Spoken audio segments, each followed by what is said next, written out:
So, welcome back. Thank you for rejoining us. It's really exciting to see a very full house in addition to having people join us online. Thank you for staying on for the second half of our discussion about the BRI's impact on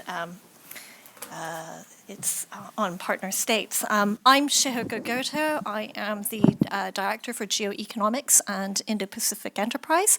I'm also the Deputy Director of the Asia Program here at the Wilson Center, and thank you again for joining us for this discussion. So we spent the first hour today really talking about China's development assistance strategy via the BRI, and really focusing on how its infrastructure development strategy plays into its foreign policy initiatives.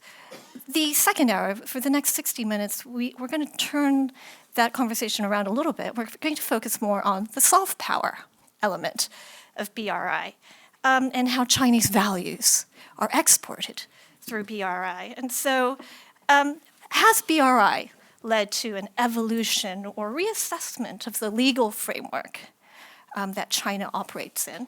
And how is the BRI contributing to shaping public opinion outside of the Chinese borders, and perhaps more nefariously, controlling minds both within and especially outside of the Chinese borders through censorship? So I'm really excited to be able to introduce two incredibly erudite scholars who are also amazing speakers. First up is Matthew Erie, who is almost family, really. He is the 2022-23 Wilson Center China Fellow, and he's talked at the Wilson Center on Monday as a China Fellow. He's also a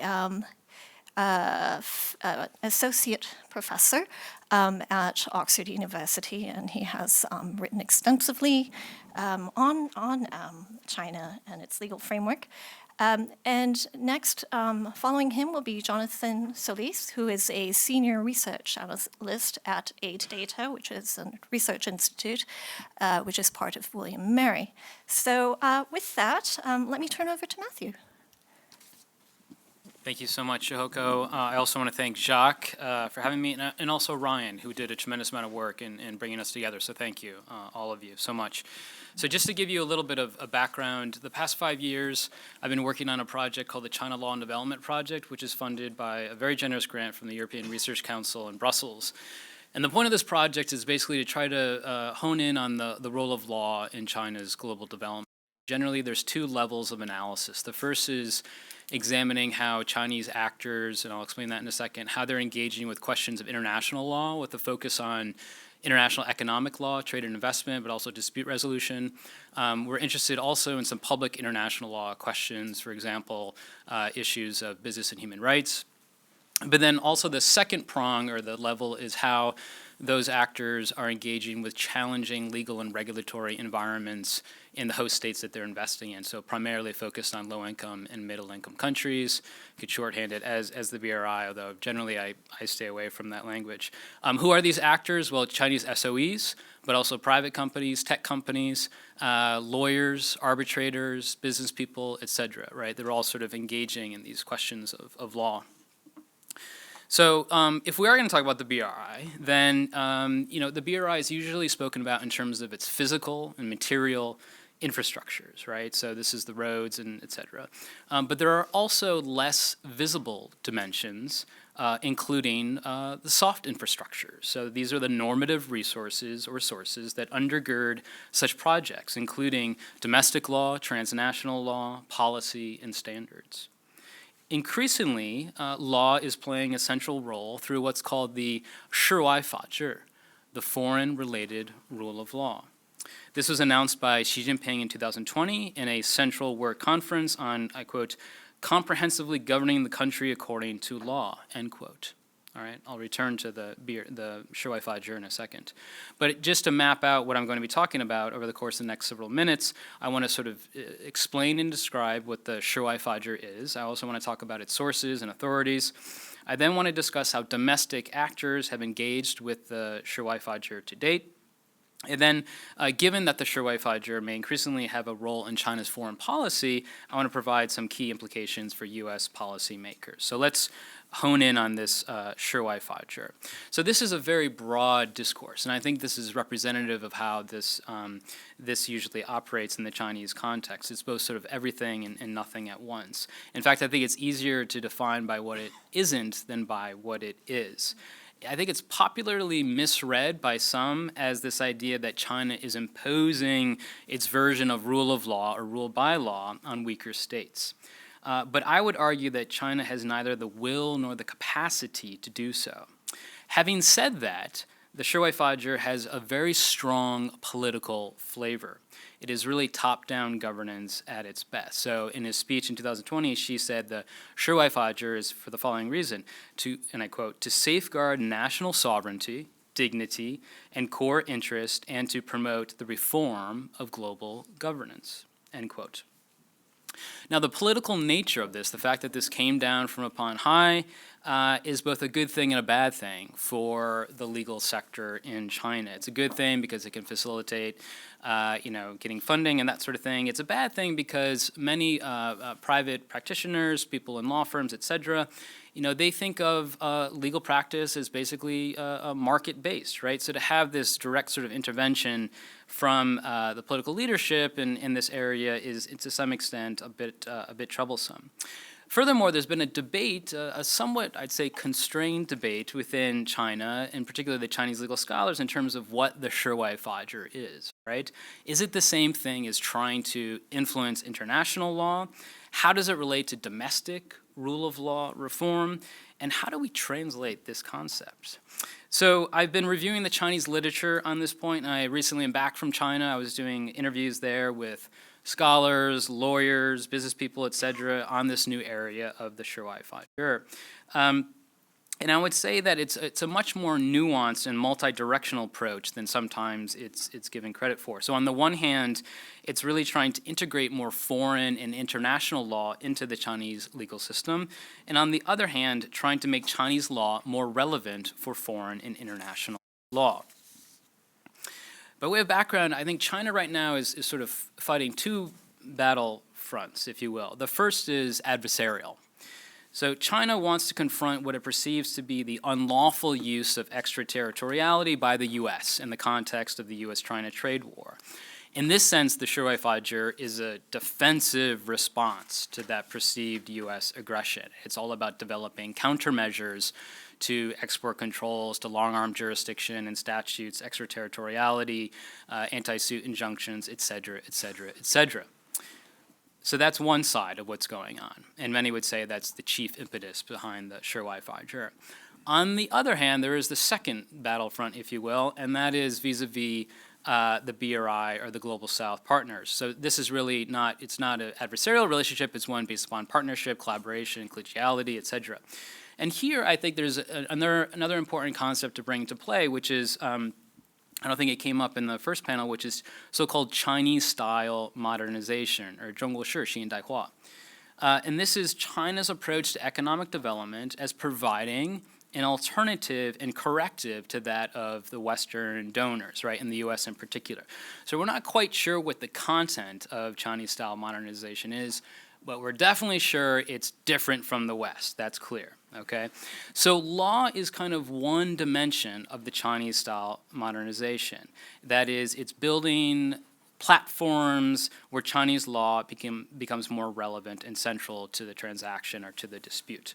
So let's go to a more granular level now. How do we make sense of the 世外法治? So first, I want to mention that in the analysis that I've done, the 世外法治 is not separate from or distinct from the domestic rule of law reform, but rather they are mutually sort of interlinked. And the Chinese concept that's used is 统筹推进, or holistic promotion. So the idea is that the two, the domestic rule of law reform and now the foreign related or the external facing one, are sort of harmonized and they're working in sync and they're linked together.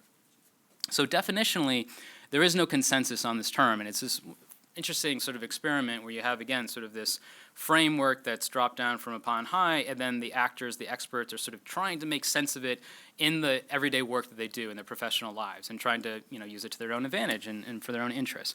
So I'll just list a couple translated definitions. One is the 社会法治 is really two directions for constructing the rule of law in China. So again, that internal, the domestic, and the external foreign related facing. Another definition is it's a useful experience in the construction of the rule of law in other countries or for other countries, right? So this is the idea that maybe what we're doing we can offer to other trade partners, and particularly low-income states, middle-income states, and they can glean some knowledge from our legal development experience. A third definition, a bit longer, forgive me, is, and I quote, a governance model that aims to protect the concept, system, implementation mechanism, and order of the rule of law to foreign parties or overseas through domestic unilateral measures or international cooperation, end quote. Okay, so again, just the takeaway here is that there's a number of different competing notions. There's no formal definition, but it's people sort of playing the language game as Perry Link would have it. In terms familiar to lawyers, the 社会法治 seeks to essentially modernize the intersection of China's domestic legal system with its intersection with foreign international law. So we would call it conflict of laws in the common law system and civil law system called private international law. That's one dimension of it. And then the other dimension is what we call foreign relations law. So let me just explain these very briefly. So private international law or conflict of laws is basically dealing with disputes that touch upon more than one legal system, right? So multiple sources of law operating in the same context. And China's system of private international law is well established, but it definitely needs updating. And this is where the 社会法治 comes in. So the main sources of the law currently are the civil procedure law and the law on choice of law for foreign-related civil relationships, which is really about issues of conflict of laws in people's courts. There's also many 司法解释 or judicial interpretations, which are sort of gap fillers in this area. Now what's happening right now is there's a major reform to the civil procedure law. There's an amendment draft that's out, and it really targets a number of areas for improvement that are all in regards to foreign-related civil procedures. So jurisdiction, service of process, use of evidence overseas, recognition and enforcement of foreign judgments, and foreign arbitral awards. These are all areas where the Chinese authorities are very, very focused on in improving and modernizing the system. So that's the private international law side of things. So let's now move to the foreign relations law. This is much more nascent in the Chinese context, right? We have the PRC Constitution, which essentially provides the outline of the delegation of powers in terms of which government entities have powers over certain areas of international law, for example, to enter into treaties, right? So the National People's Congress, the State Council, the President, etc. But it's very rudimentary, right? In China now, and part of what's happening is China is dealing with increasingly complicated cross-border issues, for example, dealing with sovereign immunity issues, and all of this is sort of coming to the fore.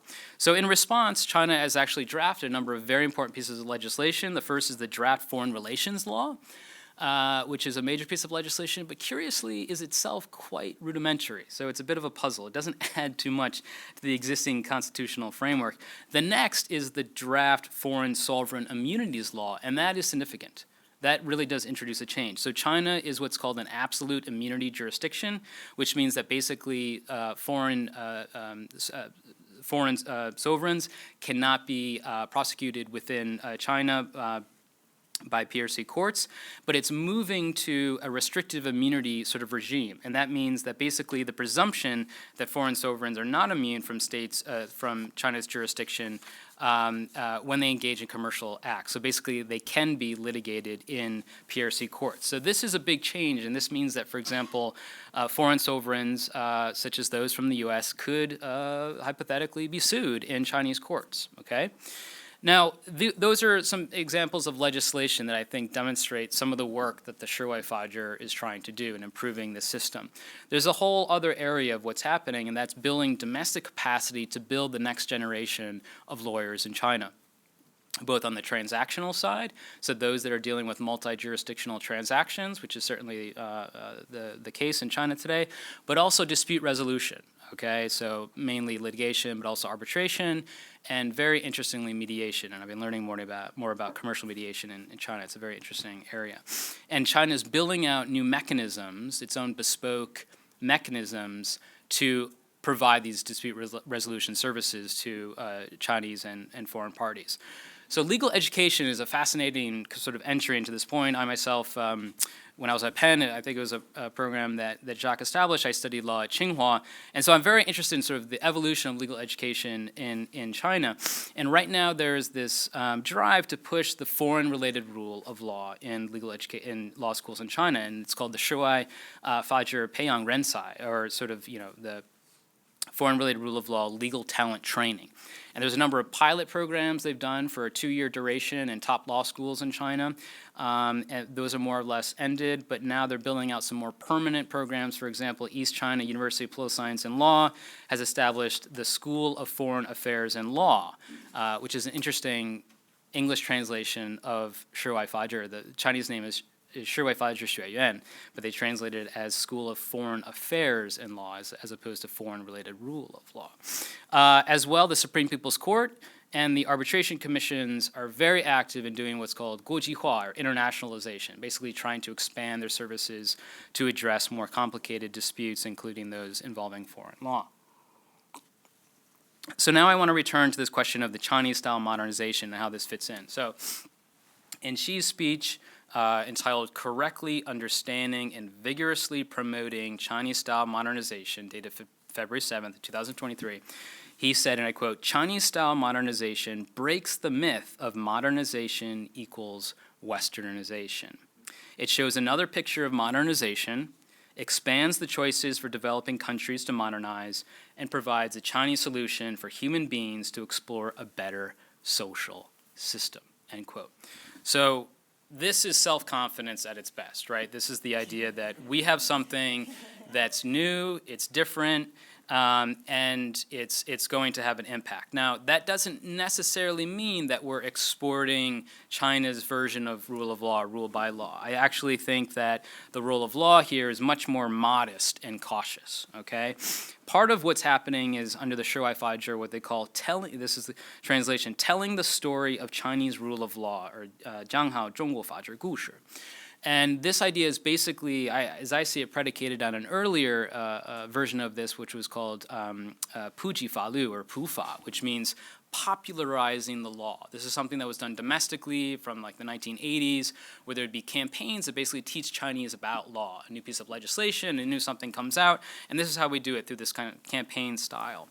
This is now kind of going out. Right, so this is being internationalized, this sort of idea. And the China Law Society, which was kind of defunct for a number of years, has really come back in a big way. It's become a nerve center of these sort of conferences, international training sessions, workshops, where they invite lawyers and judges and arbitrators from all over the world, but mainly BRI states, to go to China to attend these sessions, and they talk about these legal developments. And there's other institutions as well. There's law firms have their version, and law schools, and All China Lawyers Association. So there's a number of different institutions that are doing this type of work. Now, what's interesting is that sometimes these networks that are forming can actually introduce legal change into host states. Okay? So we've seen examples of cybersecurity law now being used by other countries outside of China. China's data law as well as part of that. International arbitration has also been borrowed from China. There's been a number of SEZ bills that basically are looking at the Chinese experience. Even constitutional law reform based upon China's experience. So a number of countries in Central Asia, Africa, and Southeast Asia that have explored these different models from China. So let me kind of now, in the last part, talk about Shuai Fajir in terms of Chinese foreign policy and then a potential U.S. foreign policy response.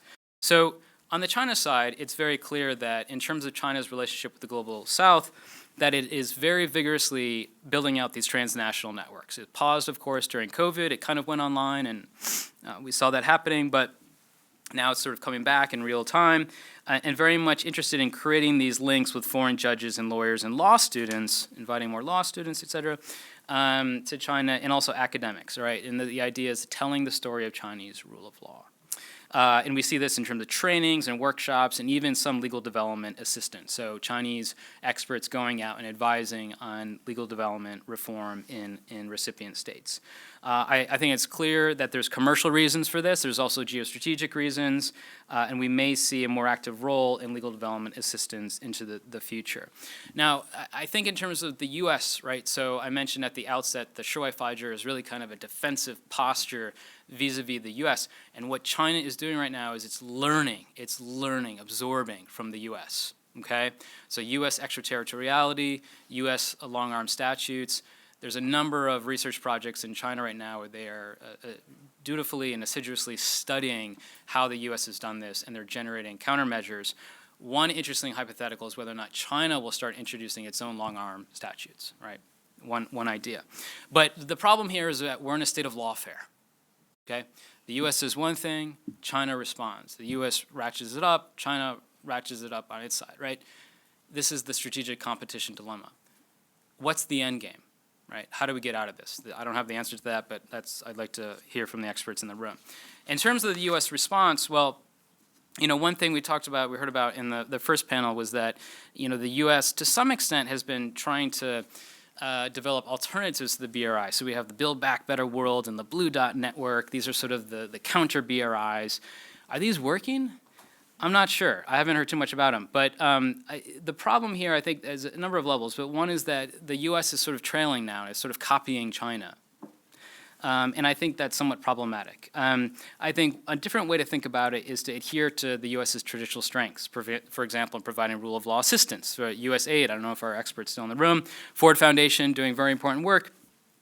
But I think these projects and the messages, the communication could be done in a stronger way, right? So it's sort of a doubling down approach. And I see this, USAID has a new project, a new initiative, rule of law initiative called People-Centered Justice. And I think they're trying to do exactly this. I wouldn't say it's in response to China per se, but I think they're involved in this process of sort of refining their general overall policy.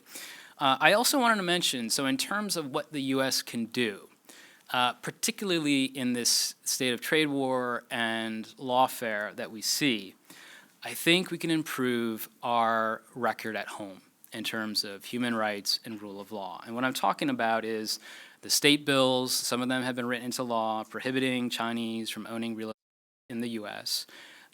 This is blatantly unconstitutional. I think we really have to clean up our own house before we go out and we tell others how to clean up theirs.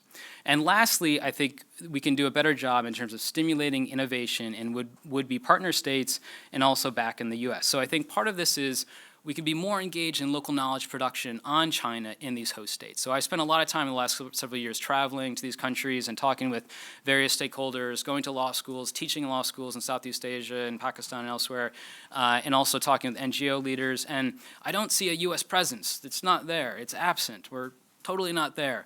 And I think we need to be there because otherwise these recipient states are learning about China from Confucius Institutes. And at home, I think we can capitalize on the deep symbolic capital of U.S. dispute resolution mechanisms, right? So U.S. commercial arbitration is insufficiently internationalized. There's a lot of more work that could be done there. But also our law schools, right, are incredibly powerful institutions in terms of, interacting not just with these host states of the BRI, but also with Chinese themselves. And I think a lot more could be done there. So I'll stop there. Thanks so much. Thank you so much, Matt. You've put so much on the table, and I have a lot of questions. But let me first turn to Jonathan for his presentation. Hello, you can hear me? Great. Okay, my name's Jonathan Solis. This paper that I wrote, one of the co-authors is actually Abby, sort of in the corner right there. I wanted to acknowledge her. So I'm going to lay out three parts of this little introduction: the why, the motivation, what we did, and then what we found. So the why. The paper starts out by motivating the research by looking at the trend that illiberalism has been on the rise in the last 10 years.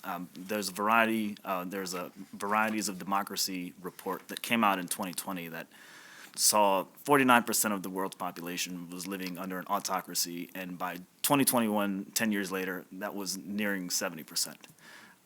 Authoritarian countries have been very busy during this decade, trying to spread or trying to project power, both from public diplomacy ways, but also other less public diplomacy ways, both worldwide and regionally. Scholars often scholars tend to focus on sort of these influences one-off, China, Russia, something like this, maybe Iran. There are several studies that are very valuable and useful. Some that we've done here at AData, looking at Chinese public diplomacy, and also looking at Russia's influence in East Europe and Eurasia through the civic space, energy sectors, and media. All these are very valuable. But one thing, if you are a program, or if you're trying to fund programs in some countries that you'd like to do development work, and oftentimes you don't see research that looks at compounding influences or the influence of several, or at least two or more.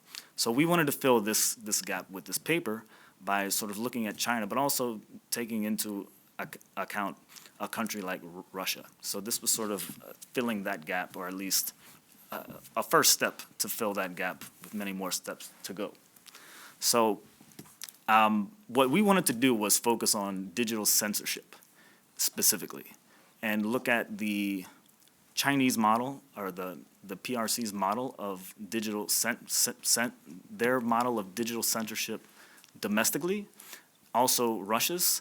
And then we picked 5 countries that were autocratizing, and they're pilot countries, and I think this work can be extended to several, but you have to start somewhere. So we looked at Azerbaijan, Nicaragua, Serbia, Turkey, and Uganda. So these were the 5 countries that we wanted to focus on. And so that's sort of the pool of countries that we looked at. So what did we do? This is the second, what we did. We wanted to collect the tools of digital censorship in these countries, specifically starting with China, Russia, and then the 5 autocratizing countries. So I do want to tell you how we defined digital censorship, so permit me to read from the paper, my paper here. Actions taken by a government to remove or obscure internet content from its citizens, or limit the ability of someone to digitally transfer information to a broad audience. And this comes from the varieties of democracy definition. They have a data set, and we got that definition from them. In terms of a tool, we really looked at anything that could digitally censor. So that's like, we were looking for tools that digitally censored, and a tool is something that allowed the government to do that. So in order to collect data on this, we took 3 approaches. First one was looking at watchdog reports going back to 2015. We focused on Freedom House's Freedom of the Net report. We focused on Committee to Protect Journalists. They had several several articles that have an alert when some violation of freedom of press happens in countries worldwide. Also, the State Department's Human Rights Report, and IFEX, who has a lot of information on violations of freedom of the press worldwide. So that was sort of the backbone of what we did. We had a whole team of research assistants that scoured through those, and if a tool of digital censorship came up, then they logged it. Okay. We also, to sort of buttress that, we did key informant interviews with 18 different experts from or focused, or from the countries, or those that focused on those countries. And the idea was to show them what we found and see if that checked out with their experience on the ground. In addition to that, we did some quantitative quantitative analysis looking at democracy trends, and also digital censorship trends, specifically looking at varieties of democracy. So we sort of did these 3 approaches to sort of look at the situation with the watchdog groups, with the key informant interviews, and the quantitative data. And we first did this for China, and then Russia, and then we repeated it for the 5 countries. And the idea was we wanted to, and if you go to the paper, we actually make a chart where we have the tools and we kind of have an X, like this country did this, then that country did that. So I invite you to, and it's kind of gangly. It's kind of big, so it's really not. There's no point in putting it up here for it to be useful, but we did do that. So that's what we did. Now let me go to the what we found part. Here are some sort of insights that we found that I think are interesting and worth sharing here. First of all, let me sort of say the typology that we found. There were 3 separate, very distinct categories of tools. First one were institutional tools, and this could be legislation. This could be governmental bodies that were actually going in and doing the censoring, usually designated by a piece of legislation. In addition to that, there was a lot of control in the telecom sector. And, so we found that China had almost complete control over it, and other countries were sort of angling to sort of do that as well. But that's sort of, the institutional category. And we found a lot of laws in China, Russia, and some places totally copy and pasted some of these laws for their own sake or for their own countries. So that's sort of one category. The second one was technological. This was actually using the digital space to remove content or to attack software that provided content. So this would be things like blocking websites or cyber attacks. So we found a whole suite of tools in that category. The next were just very traditional ways that you can think of. If someone posted something online, they might get roughed up the next day. Or there was one anecdote that we heard in the interviews where a student from China was studying in Australia and posted something on Twitter, and the father of the student who was in China called their child, their college-age student, from the jail or from the prison to say, hey, can you please take that down? And it got taken down. So this was one anecdote that was shared in the course of the interviews. So we can see that it's not just sophisticated Mission Impossible sleuths behind a computer screen. Sometimes these old-fashioned techniques are still in use. So we sort of have those 3. And I think one key finding is that all this is sort of driving toward what was described to us as the ultimate goal, and that's self-censorship. If you have 1 billion people, it's really hard to monitor 1 billion people or however many people are online. So if you can pass laws, if you can have bodies that are well known to censor, then the kind of censorship can take care of itself. So that was sort of one thing that we were told, specifically in China. This is sort of the sort of thing that was the ultimate aim, was self-censorship. And something else is that we sort of set out to figure out what are the tools of government, the tools of digital censorship. And what we found was that it was really an ecosystem. All these things didn't work independently. It started with the institutional environment. One idea that China has really pushed is this idea of cyber sovereignty. It's the idea that within our borders, we control the digital space. And this is why you have social media that is specifically made and designed in China for citizens there, and why Facebook and Twitter can't really access them. So that's an idea, and you can sort of see this being pushed. Russia has started to adopt it. We were told by our Ugandan experts that that actually the government there tried to do a Facebook. It didn't work, but there was an attempt. And you can kind of see this cyber sovereignty sort of taking hold elsewhere. So yeah, it's more of an ecosystem than it is just this tool or that tool. And I think it's more useful to think about it in those terms. And I think the next trend that we saw or finding that struck us as interesting was that Russia, although it's pretty authoritarian, they're also learning from China.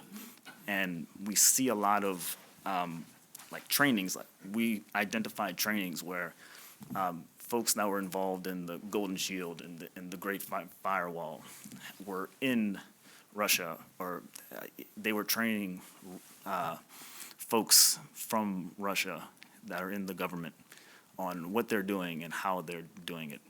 And so that was interesting. You know, we kind of expected it to be China and Russia are the big authoritarian folks that are influencing everyone, but Russia was also being influenced by China. And the third thing that jumped out to us amongst the sort of 5 autocratizing countries was that there were 2 very distinct path developments. Uganda and Nicaragua both have a very low level of internet penetration. Infrastructure is not very developed. But you see governments there passing laws that, although they don't have the capacity often to implement widespread digital censorship, the sort of infrastructure is there. And as the internet grows, it will be easier. It seems easier that it will be easier to implement that, right? And this sort of mimics China. China in the early 90s saw that the internet was a thing that it could control, and the Golden Shield was something that was sort of put in place when the internet was not widespread. And as it grew, it almost could better accommodate and control that spread. Whereas Russia, really, there were pockets of censorship that we saw in the 90s and early 2010s, but it really didn't get serious about that until recently, when customs and habits and trends and the technology and tastes were already there. So the Kremlin is having a much harder time doing the kind of digital censorship that China's doing. And so we see countries like, or within our group, Uganda and Nicaragua are probably more at risk to having a Chinese-style censorship regime, whereas Turkey, Azerbaijan, Serbia, those countries much more developed now, and in terms of the internet infrastructure. So we sort of see that as more of the Russia path, where those regimes probably have a much more difficult time to corral the internet, so to speak. And they probably follow a more Russian-style path. So that's what we found. I think those are and in the paper we actually talk about the legislation and the bodies, and there's more deep detail to be had. So hopefully when it comes out, you'll be able to read it. And I think more work should be done because it's 5 countries. It was a lot of work for 5 countries interviewing everyone, but I think it could be done at a larger scale. So that's all I have. No, thank you so much. This has been a really rich discussion, and we have a couple of questions that have come through our online audience as well. But if I may, a question to each of you. First to Matt. You talk about how Xi Jinping talks about modernization is not westernization, and I think that kind of can-do, let's stand up to the West attitude is something that does appeal to a lot of emerging market countries in the global South. But at the same time, you talk about like the modest ambitions that China has to build up and export its legal framework. I'm just curious. Are the expectations for law different from the Chinese model, from a so-called Western model, insofar as there is a need, for instance, in the United States, because of the diversity that this country represents, a need to codify everything. Whereas perhaps in China, there hasn't been that kind of impetus to codify all. Is there a different expectation in what the law and what expectations there are for the legal framework? And will that change as China looks to export its rule of law, so to speak, outside of its own borders? Thank you for the question. So I think there's a couple different ways to think about that. One is generally I think one has to be aware that there's a big gap between sort of the rhetoric or the vision and then the capacity, right? So I think it's problematic if researchers, including those in the U.S., just sort of grab the latest speech from Xi Jinping and then just assume like this is it, this is what's happening. No, in reality, there's umpteen different categories of actors that are trying to make sense of that, whatever that is, and implementing it to various degrees of success and certainly lots of failures, right? So that's the first thing, and I think that applies to anything, including law. Yeah, I mean, law operates differently in China than it does in the U.S. I think that's pretty clear. I mean, we just have a very different system of a rule of law, of constitutional norms, of robust practice of an independent bar and independent judiciary, and those things don't exist in the Chinese context. Law is a much more flexible, pliable, instrument of rule and governance, but at the same time, it's incredibly important for transactions. You can't have the volume of business you have in China without law in place. So it certainly plays that role in China as it does elsewhere. And Chinese are using the courts. I mean, the numbers of civil and commercial lawsuits are extraordinarily high, right? So we have to be careful about, making this broad sort of claim that it's not important or it doesn't matter. But I think there is this interesting relationship between law and policy in China, right, and how they relate to each other. And I think, for example, industrial zones or special economic zones are a really good example of that, where it's oftentimes seen as a creature of policy, right? That's sort of like seen, that's the traditional takeaway. And yet law is also there. I mean, there's complicated issues of taxation and duties and tariffs and labor and even corporate law sometimes that also factor into the building of the SEZ. So you can see that they're kind of interrelated. And so that relationship is now sort of going out. The Chinese are trying to figure out how to do this in contexts and in legal systems that vary tremendously from the Chinese legal system. And that's, again, sort of going back to this question of the learning curve. I think to me I'm a legal scholar, but also an anthropologist. I'm very interested in sort of that process of adaptation, right, and learning, and who is doing the learning, how does it go about, who's helping them learn, right? Are there local lawyers that are helping them on these deals and build these institutions? I think all those sort of questions are really, really interesting. Yeah. Great. Thank you so much. So, Jonathan, you talk about cyber sovereignty. And that's and I found that your point about Uganda and Nicaragua really trying to build up the ability to have a censorship system even before the capacity of the internet is reaching the level in other parts of the world. Right now, in advanced economies as well as in China, the big issue about cyber sovereignty is focused on machine learning and AI. I'm wondering if you've been able to explore how there is a difference in governments, especially in China, trying to meet and be ahead and trying to come up with ways to ensure censorship before the technology really, it's already taken off, but takes off even further, and whether that will lead to greater censorship or it actually becomes that weakness in China because it simply cannot censor any longer. Sure. So I think going back to the key informal interviews, and this was really where those were helpful, because they were people studying it right now, right on the ground. They were almost everyone was emphatic in saying that AI is not a thing that is relied upon. I'm sure there was experimentation, things going on. Again, we did these interviews 8 months ago. So I feel like with ChatGPT kind of in January, suddenly that kind of, it didn't come out of I wouldn't say it came out of nowhere, but definitely became very salient then. so I can say that the research wasn't done up to that point, but a lot of them were saying that there's still a reliance on sort of using people, using the 50 Cent party.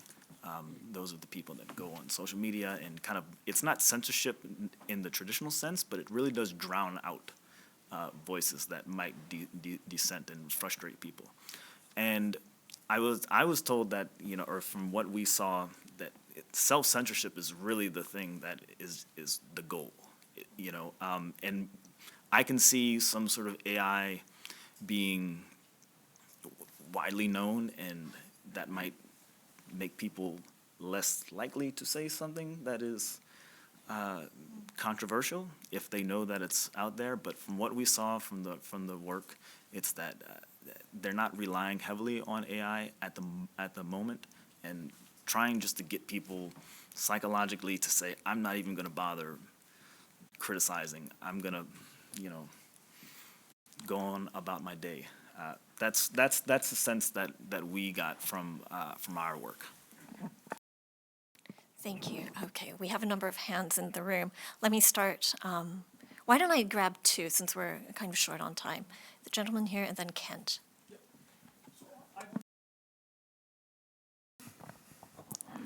That you mentioned that countries like Uganda and Nicaragua are trying to mimic the Chinese digital censorship model and trying to use their institutional tools, the technological and the physical tools.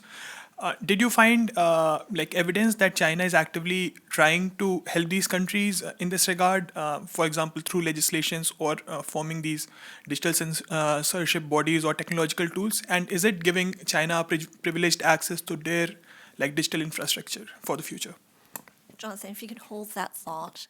Kent, your question.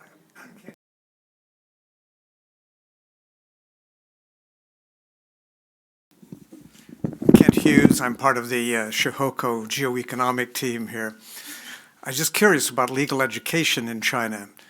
Do they, on the international side, are they exposed to the continental law, the common law, and so forth? And are they trained with just lectures, or do they have the Socratic method and the problem method? And finally, are there any American students that study at a Chinese law school to get a deeper flavor of what they're doing? Yes. So we did ask about direct influence and sort of exporting. That wasn't the sort of main focus of the study. We were trying to do a sort of singular footprint, or just see what the footprint was in terms of which tools are being used by China, which tools are similar that are being used by others. But we did ask about that, and we did see some examples of China selling things like CCTV technology to Uganda, and that's something that we mentioned in the report.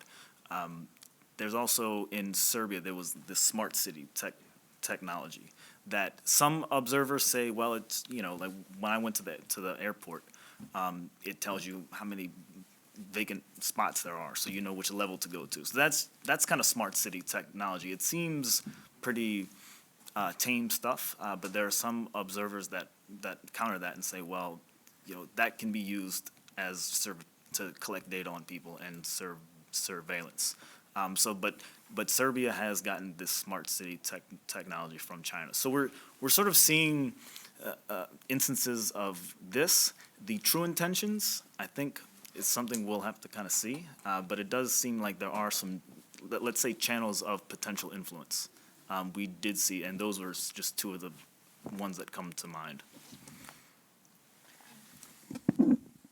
Thank you for allowing me to talk about legal education in China. It's a really interesting topic. So, so to begin with, I think it's fair to say that many Chinese legal scholars had studied in Western Europe, so Germany, Switzerland, France, right, but also to some extent in Japan, as kind of like the first generation of reformers, right? So they were back in China, and they were bringing those teachings and experiences with them. So that was mainly sort of European civil law, because China's a civil law country. Subsequent to that, I'd say 1990s and 2000s, you start to see more sort of American influence, corporate law, to some extent IP law, so that filters in as well, and then you get that sort of trajectory. And in addition, when I was, again, in law school at UPenn, I participated in an NGO from Switzerland on criminal procedure reform in China. So even criminal law from the U.S. sort of experience would filter into some extent, right? So you have these different trajectories and different relationships, and they would all sort of sedimentize or materialize in terms of courses, in terms of comparative law courses and offerings that would be given to the Chinese students. In terms of the methods, it's usually lecture-based, so that's how I learned law at Tsinghua. It was very sort of PowerPoint, here's the text of the law, go memorize it type of thing. But I think, they have experimented with more sort of interactive, Socratic light sort of methods as well. It really depends upon the professor and their exposure to different methodologies and pedagogies.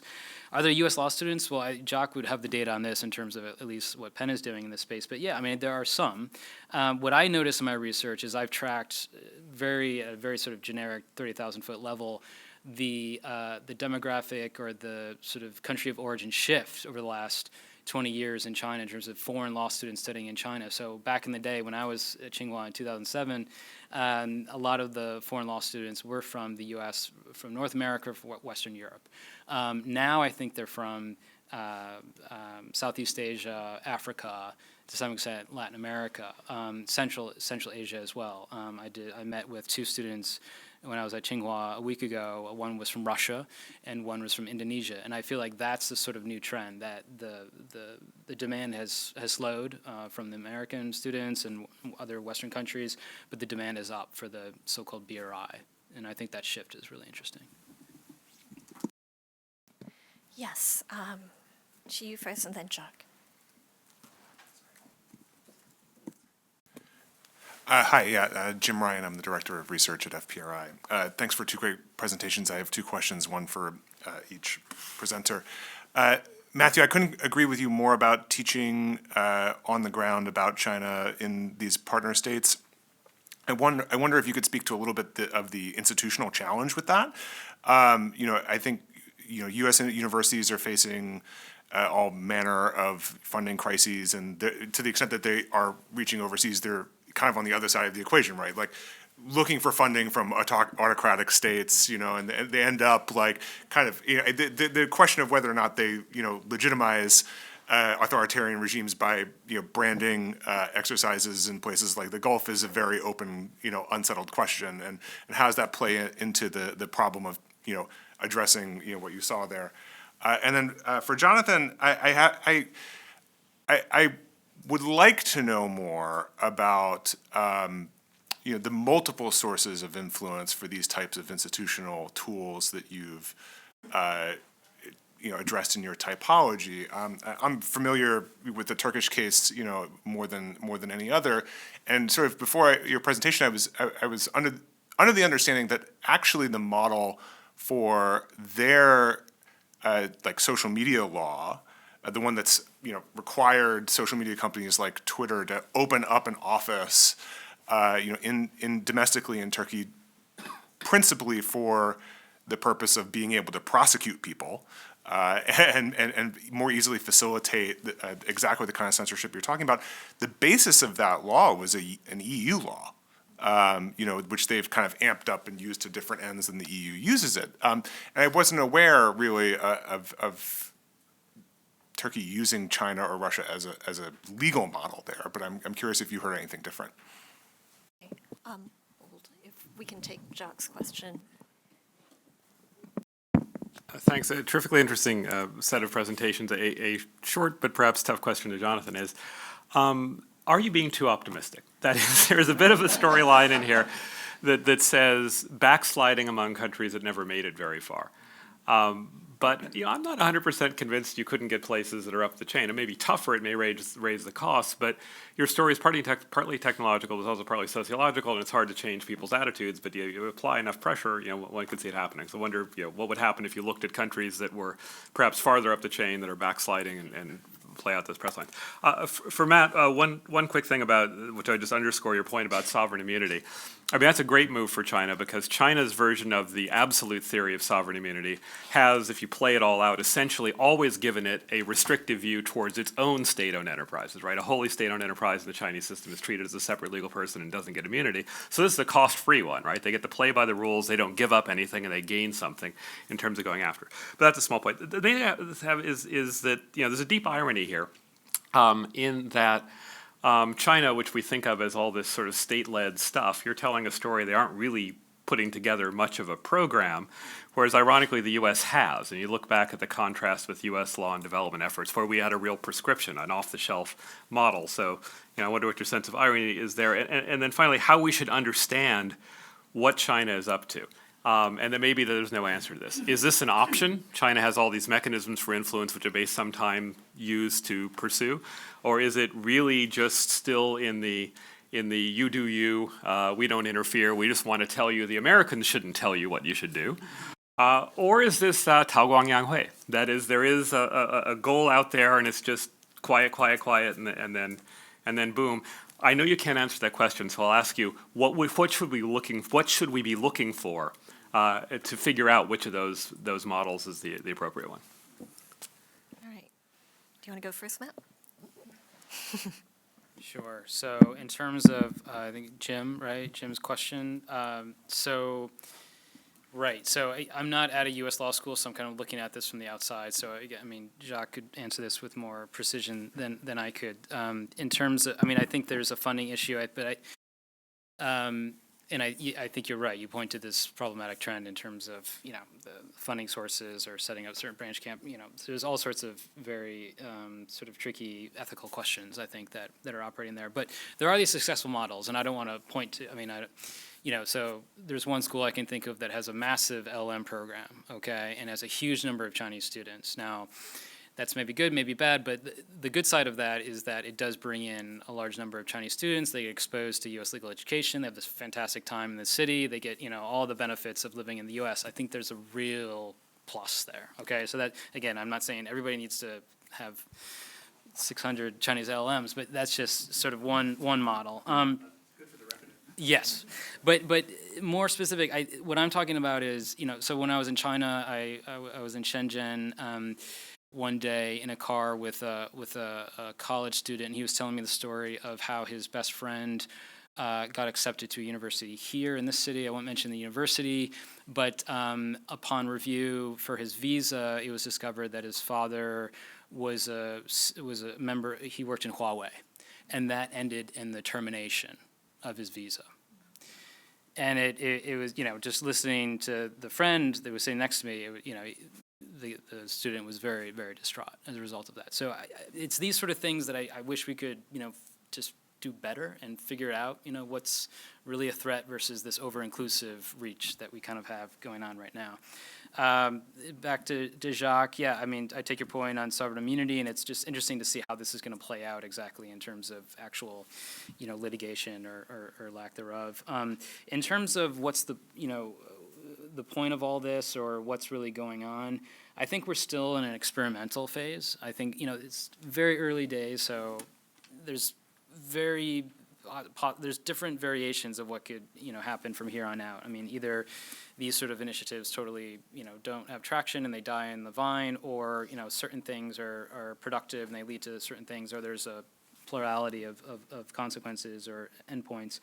But I think generally what I would say is, the state is not absent. So I didn't mean to minimize the role of the state. So one of the big actors, the state is in each one of these particular institutions, like the China Law Society in particular, is very state-driven. And so I do think that there is an impetus from the state apparatus.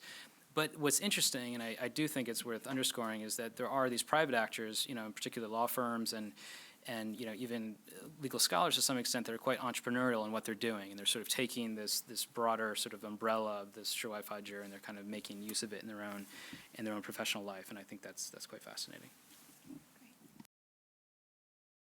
Yes, so maybe I didn't frame it as well as I should have. The 5 countries are not, when we went into studying the countries, we were looking at 5, the criteria were what are autocratizing countries that.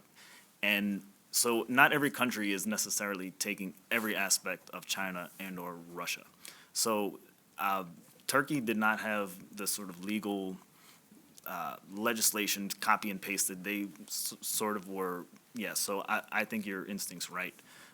Also, too, the one thing that we saw China doing was the regulatory bodies were sort of becoming more distilled into it was the CAC, and I can't remember exactly what that.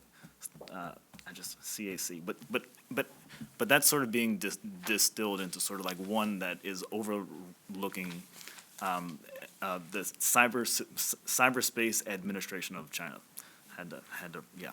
So that one is sort of becoming more of the dominant like censor of the digital space, whereas Turkey kind of has it not necessarily distilled into one or two. I think we found several ones that kind of do piecemeal. So yeah, it's not really taking that route. And what's interesting about Turkey is that our Azerbaijan expert found that actually there's some influence coming from Turkey to Azerbaijan. So that's sort of one thing that kind of surprised us that we yeah. So anyway, so I think your instinct's right. And I think in terms of the more technological pieces, that's where they tended to overlap more with China. And the second question, Jacques, you asked, can you repeat the question? I don't want to try this out long. So your comparisons among your cases of autocratizers suggest that if somebody's sort of further along the line of being internet developed and perhaps further along the line toward a democratic society, that's some degree of insulation, right, for the effects. And, sitting here in the U.S. for reasons I can't imagine or go into right now, I'd be a little worried if some countries that look farther along the curve aren't more vulnerable than a simple, and I know it's not fair, but a simple linear projection of your cases would suggest. Yeah, sure. I think that's absolutely true, and but I sort of think that there's still how do I put this?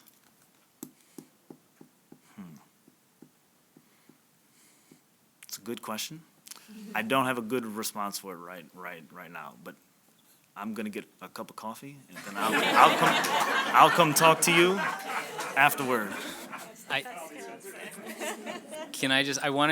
realized I didn't respond to Jacques' last question. Jacques always has like 3 questions embedded in one, and he's my former professor, so I have to make sure I address all the questions. So what should we be looking for? So there's a couple of things. By the way, I had a conversation with USAID yesterday, and this gentleman was saying, you need a metric, right? So it's it's interesting, different way of thinking about these questions in legal anthropology. But, so one thing is, do these programs take root in China? So, the Shiwai Fazhi Xueyuan, right? Do we see more of these sort of programs flourishing, and are they successful? The one at Huadong Zhengfa is opening their doors this fall. They're going to invite, undergrad students, postgraduate, et cetera. So let's see how that happens in other universities if they follow suit. Are there more legal transplants? Do we see more of that happening in what particular fields? And are those laws successful in terms of their implementation? And then the last thing, which I didn't really talk about, is, China's growing footprint international law norms, right? So is China successful in, for example, arguing that development is a human right in the UN Human Rights Council? So does that actually take root, and do parties, agree and support that in the Belt and Road? So this is just a couple of points that we can look for. Thanks. Thank you.